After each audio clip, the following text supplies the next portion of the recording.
Si tienes antojo de mariscos, Restaurante Altamar, los mejores cócteles, ceviches y sus especialidades como arroz negro, pan de cazón, tacos, empanadas, tostadas y tortillas rellenas. Altamar, pedidos al WhatsApp 9932-884491 o visítalos en Lamberto Castellanos 234, Bajada de Arboledas. Cuentan con todas las medidas sanitarias. Bueno, vamos a platicar, ya faltan 16 para las 9 con el licenciado Javier Ramos Martínez, presidente del Consejo Interreligioso de Tabasco, y también el doctor Jaime Cabrera Arnica, integrante de la Alianza de Familias por Tabasco. Así tienen un asunto que quieren plantear. Vamos a escucharlos. Bienvenidos, buenos días. Buenos días, Hugo Triano.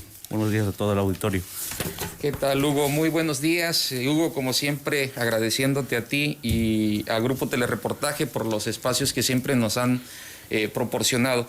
Nos trae el día de hoy una circunstancia que queremos poner del conocimiento y de la audiencia de Telereportaje con relación a un paquete de iniciativas de reformas que fueron presentadas en el Congreso de la Unión, en donde nosotros consideramos que se afecta la libertad religiosa, la libre manifestación de las ideas, el derecho humano a la objeción de conciencia y también en detrimento de la vida y de la familia. Es el motivo por el cual nos encontramos acá el día de hoy. Quisiera hablarte en primer término que dentro de este paquete de reforma hay una pretendida reforma al artículo 29, fracción cuarta, de la Ley de Asociaciones Religiosas y de Culto Público. La libertad religiosa, Hugo, es un derecho humano fundamental reconocido en nuestra Constitución en el artículo 24 constitucional, y ese derecho humano es intrínseco a la persona, nace con el mismo nacimiento de la persona.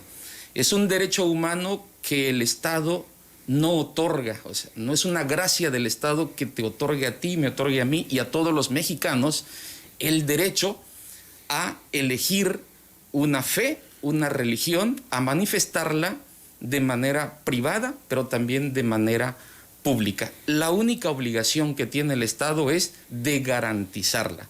Y con esta pretendida reforma al artículo 29 se vulneran tratados internacionales de derechos humanos. Un recorrido rapidísimo. La libertad religiosa es un derecho humano reconocido ancestralmente. Tenemos como antecedente el cilindro de Ciro. Ciro fue un gran rey persa que cuando conquista Babilonia, el pueblo de Israel estaba sometido precisamente por Babilonia. Cuando Ciro llega y conquista Babilonia, libera a los israelitas y les da el derecho humano de poder profesar la fe que tenía el pueblo de Israel. Y eso está consagrado en este monolítico de arcilla que está en un museo. Allí están los antecedentes de los derechos humanos y de la libertad religiosa como tal. Más adelante, en la Declaración de Virginia en el año de 1776, que es el antecedente, hay otros antecedentes, pero este es muy específico, que es el antecedente de la Declaración Universal de los Derechos Humanos, la cual va a consagrar el derecho humano a la libertad religiosa como un derecho inherente a la persona. El Pacto Internacional de Derechos Humanos de 1996, el Pacto Internacional de Derechos Civiles y Políticos de 1966, en consonancia con la Declaración Universal de los Derechos Humanos del 48, reitera el derecho humano a la libertad religiosa. La Convención Americana de Derechos Humanos de 1969, exactamente lo mismo, y la Declaración sobre Eliminación de todas formas de intolerancia y discriminación fundada en la religión o convicciones también garantiza este derecho. Y en esta iniciativa de ley presentada el 13 de octubre del 2020, pero dictaminada ya por la comisión correspondiente en la Cámara de Diputados, presentada por la diputada Reina Celeste Asensio Ortega, pretende criminalizar a los líderes religiosos, a las asociaciones religiosas, y señala este proyecto de iniciativa El objeto de esta es reformar la ley de asociaciones religiosas y culto público, escuchemos muy bien, para sancionar expresamente a las asociaciones religiosas o ministros de culto público que profieran expresiones o actos de discriminación en contra de las personas con motivo de su identidad sexual o expresión de género. Ello con objeto de evitar ataques desde el púlpito y de organizaciones religiosas y sus agentes en contra de la población, de la diversidad social, de la diversidad sexual. Continúa diciendo la diputada en su proyecto: la libertad de culto no puede tener como presupuesto el menoscabo de otros derechos, mucho menos afectar o estigmatizar a las personas con motivo de su orientación sexual o expresión de género, ya que ello no solo afecta a la persona a quien se dirige, dice, el discurso de odio y discriminación, sino que propicia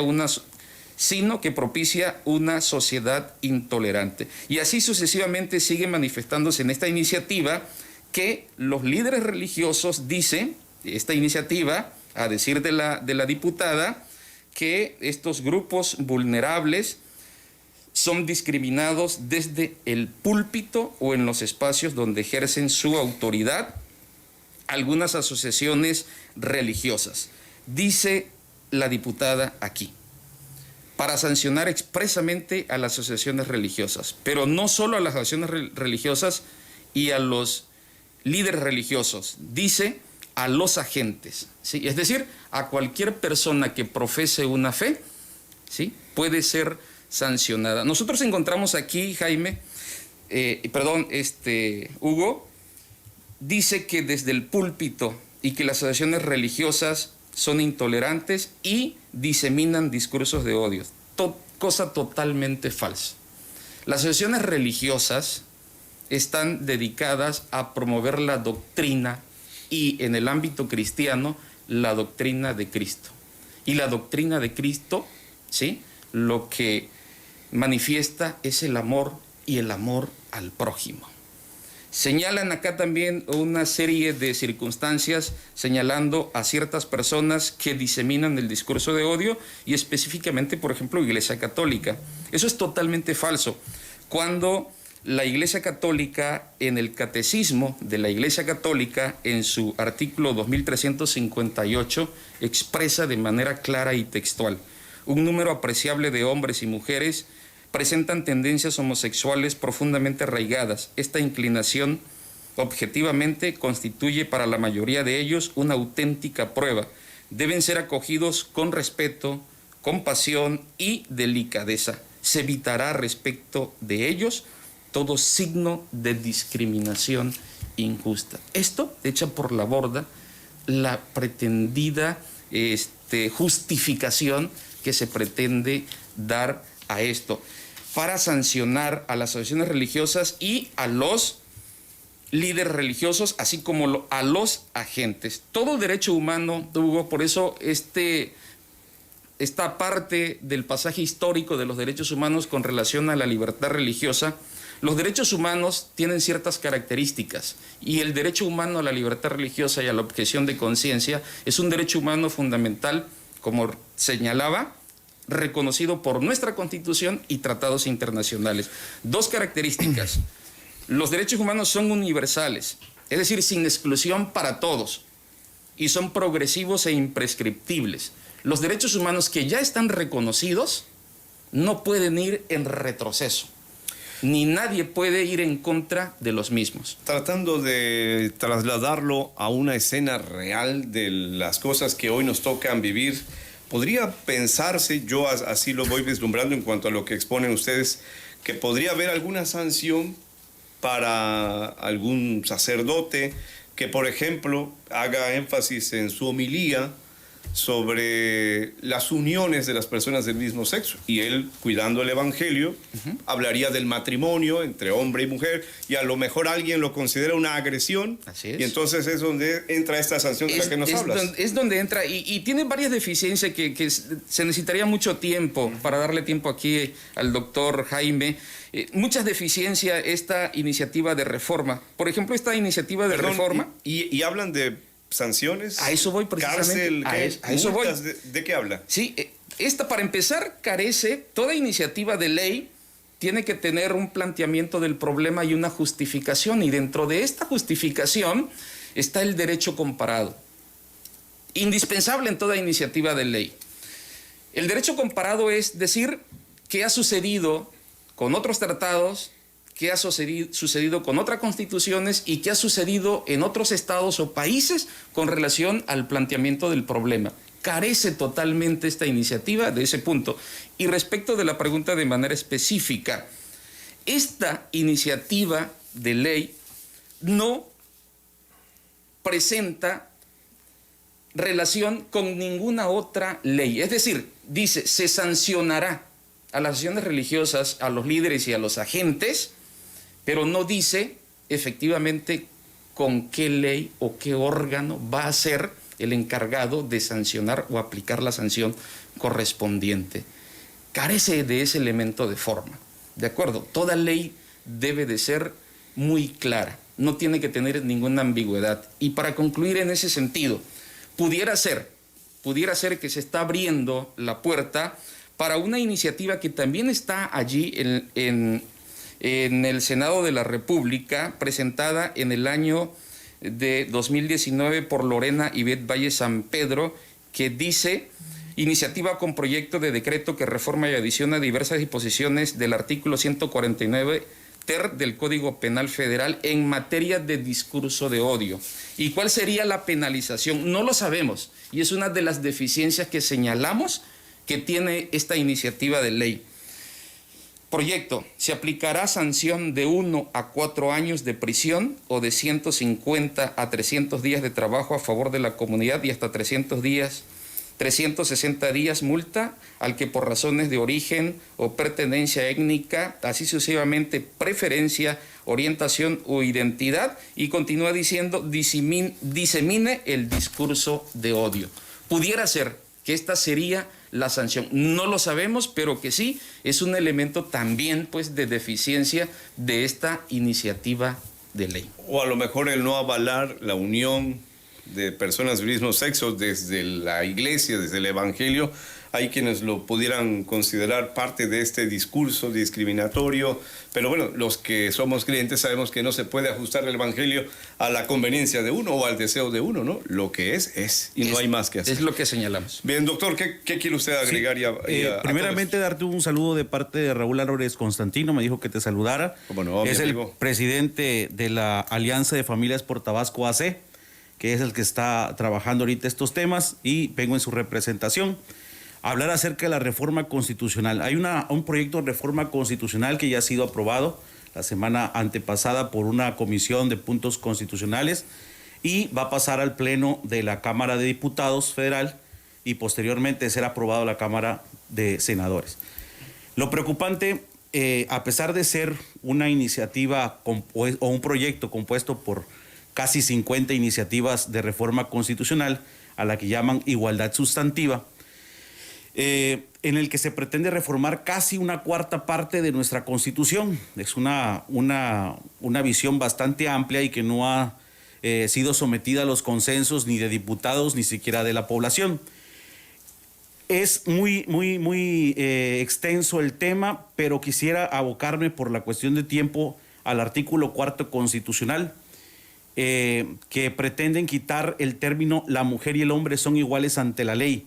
Estamos hablando de una iniciativa o un proyecto de decreto de ley que habla acerca de la igualdad sustantiva, y como primer paso quieren quitar que la mujer y el hombre son iguales ante la ley para sustituirlo por las personas, todas las personas son iguales ante la ley.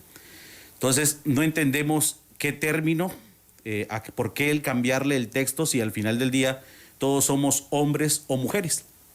Biológica y naturalmente.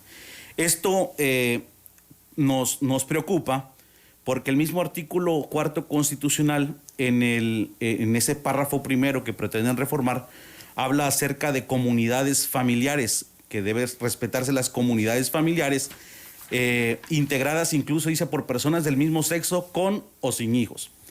Entonces, vemos aquí un tema que en muchas legislaciones locales se ha estado buscando el matrimonio igualitario y la adopción de personas del mismo sexo, y ha sido discutido en múltiples congresos de nuestras entidades federativas. Y esto es así porque el artículo 124 de la Constitución establece que lo que no está previsto por la Constitución Federal se entiende reservada para los estados. Entonces, estos temas históricamente han sido reservados para los estados. ¿Por qué? Porque no todas vivimos en un México pluricultural, un México diverso en su cultura, y obviamente cada región tiene determinada costumbre o determinada forma de conducirse. Y con esta reforma lo que buscan es quitarle a los estados esas facultades para centralizarlo todo a través del gobierno federal. Bueno, en este caso, entendiéndose poder ejecutivo, legislativo y judicial, no de una persona exactamente. Y con esto, pues prácticamente echaría por abajo todas las consultas, todos los estudios que han hecho las entidades respecto de sus códigos civiles. Y aparte del régimen interno y la soberanía del Estado.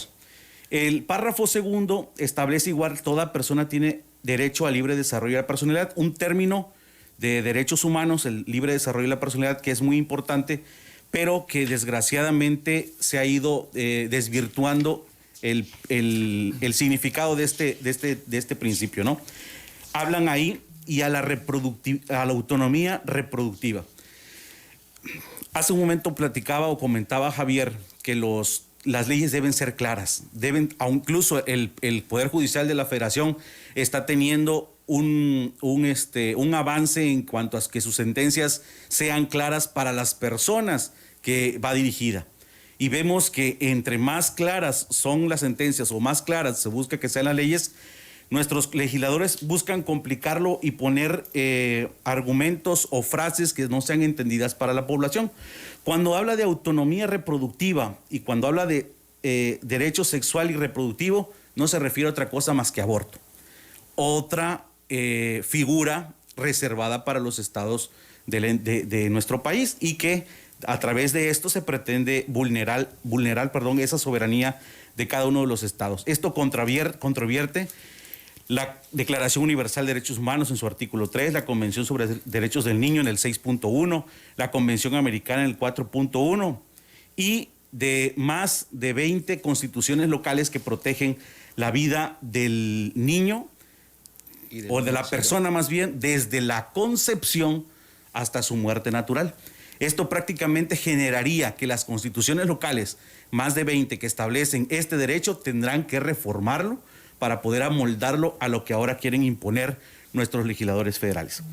Otro tema importante y no menos preocupante, la carencia de técnica legislativa y hasta discriminación que establecen en el párrafo 19, donde dice que todas las niñas, adolescentes y mujeres tienen derecho a una vida libre de violencia. Tal pareciera que los niños, los adolescentes varones y los hombres no tienen derecho a una vida libre de violencia. Creo que la violencia viene por todos lados, no tiene género. Creo que existen muchísimas leyes. Hace un momento hablabas acerca del problema que sucedió en esta sala de audiencias, en donde no se están protegiendo a los menores que están en un proceso judicial, donde no se están haciendo efectivos los protocolos. Aquí el problema de nuestro país, porque es un problema general, no de ahorita, no de esta administración, ni las anteriores que ha venido poco a poco desvirtuándose, no es la falta de leyes. Lo que hay es una mala operación o una mala ejercicio de estas leyes. Tal como lo señaló hace un momento en este programa radiofónico, establecía que precisamente no se estaban haciendo efectivos los protocolos de protección a la víctima en este caso que se comentaba hace un momento. Entonces, creemos que no es la vía que están utilizando nuestros legisladores, no es teniendo más leyes, no es gobernar por decreto, sino hacer efectivas las que ya tenemos. Otro punto que preocupa aún más, el párrafo 20 del artículo 4 de este decreto de reforma constitucional establece: toda persona tiene derecho a la sexualidad, toda persona, y con quién compartirla. Al decir toda persona, y vemos los elementos de una persona, que son domicilio, su nombre, su capacidad, su estado civil, su patrimonio, entendemos que al referirse a toda persona, no se refiere solamente a los adultos. Los niños también son personas. Y si dice que toda persona tiene derecho a la sexualidad y con quien compartirla, podría estar abriendo la puerta a la pedofilia, podría estar abriendo la puerta incluso a la zoofilia, a la poligamia, y esto no creo que sea conveniente para nuestro país en un momento en que estamos viviendo una pandemia y que estamos como Estado siendo atacados por este problema general de salud, y que busquemos generar mayores problemas en nuestra niñez y en nuestra sociedad. Creo que no ha sido consensado este tema. Algunos diputados se opusieron, que no pertenecen a la comisión, pero les dieron voz en la discusión del dictamen, y se opusieron y sus argumentos fueron bastante válidos, pero no tomados en cuenta. Tal pareciera que tienen prisa porque estos temas se les quiten a los estados para que ellos puedan legislar. Avanzó en comisión. Avanzó en comisión. Ya. Bueno, pues va a ser vital observar lo que en el Pleno se decida. Yo tengo claro que ustedes se están preparando, estudiando la iniciativa en este caso para dar una batalla legal que es por supuesto válida. Algunos más dicen, bueno, esto forma parte de lo que se avecina. Quienes pues han leído un poquito, ¿no? A propósito de... Pero yo entiendo que el tema tiene que estar en la mesa y tiene que ser del conocimiento de todos, también para que cada quien se vaya definiendo de qué lado quiere. Eso es lo que nos trae este lugar, a este noticiero, precisamente que la población pueda entender esto que lo hacen tan rebuscado nuestros legisladores en cuanto a la redacción, para que la ciudadanía pueda entender qué es lo que se va a discutir y que no son cosas que de las que estamos ajenos. Nuestros hijos, nuestras hijas están en un grave problema, y cuando habla de reconocimiento de la identidad de género, también habla de toda persona en el párrafo 21 del artículo antes citado, y podría abrir la puerta a los niños que puedan incluso cambiar su sexo sin el consentimiento de sus padres. Ya han habido iniciativas de reforma de leyes secundarias en este sentido que no han pasado, pero sí nos preocupa porque si llega a pasar aquí, en todo nuestro país se establecería. Bueno. Y es un gran choque terrible, o sea, hay un término jurídico que se llama antinomia cuando hay derechos enfrentados.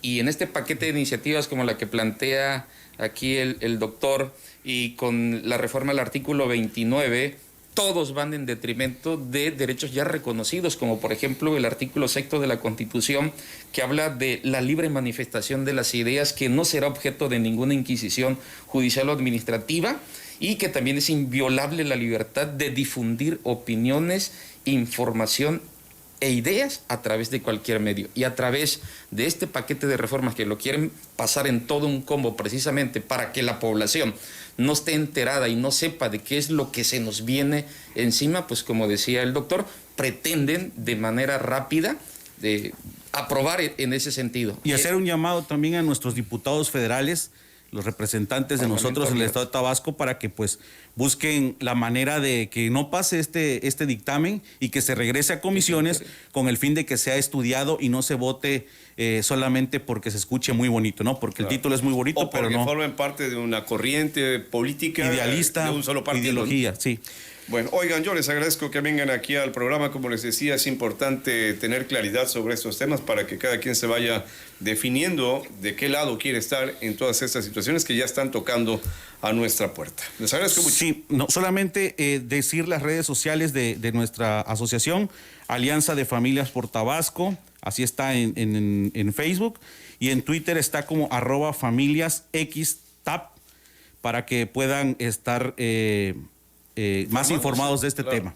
Muchas gracias. Gracias al licenciado Javier Ramos Martínez y al doctor Jaime Cabrera Arnica por su presencia aquí en Telereportaje. A ustedes y al grupo Telereportaje. Gracias. Vamos a la pausa que sigue, ya son las 9:07. XHT